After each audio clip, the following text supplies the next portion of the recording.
Başqa ölkəyə səyahət və yeni yerlər kəşf etmək bir çoxumuzun ən böyük xəyallarından biridir. Bu arzunu reallaşdırmağa çalışanda isə bəzən müəyyən problemlərlə rastlaşırıq. Belə ki, vətəndaş hava limanında uçuşuna dəqiqələr qalanda öyrənir ki, onun ölkədən çıxışına məhdudiyyət qoyulub. Bu da bir sıra amillərlə bağlıdır.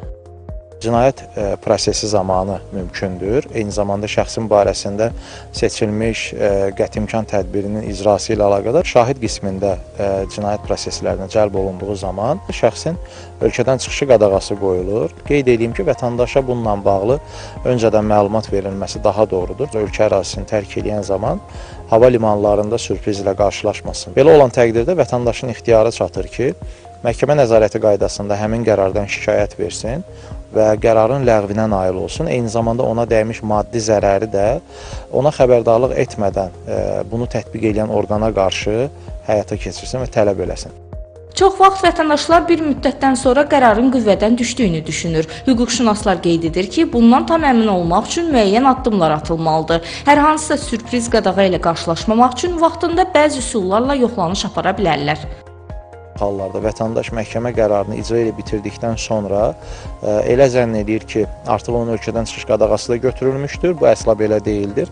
Mütləq şəkildə bununla bağlı zamanında qəbul olunmuş qərarların ləğv olunması və ya qüvvədən düşmüş hesab olunması ilə bağlı deməli icra məmuruna müraciət eləmək lazım. İki elektron sistem var ki, vətəndaşın ona çatımlığı mümkündür. Bir, Azərbaycan Respublikasının İqtisadiyyat Nazirliyi yanında Dövlət Vergi Xidmətinin sistemidir.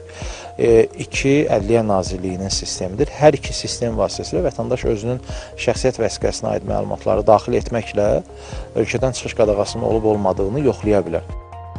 Qeyd olunan yoxlanış üsulları ilə yanaşı xəbərdarlıqla bağlı SMS göndərilməsi də hazırda Milli Məclisin gündəliyinə daxil olan məsələlər sırasındadır. Təklif olunan dəyişikliyə əsasən, borclu fiziki şəxsin və ya borclu hüquqi şəxsin icra orqanının rəhbərinin adına qeydə alınmış mobil telefon nömrəsinə SMS göndəriləcək. Salatın Pirmuradova, Zahir Haşimov, Telesər.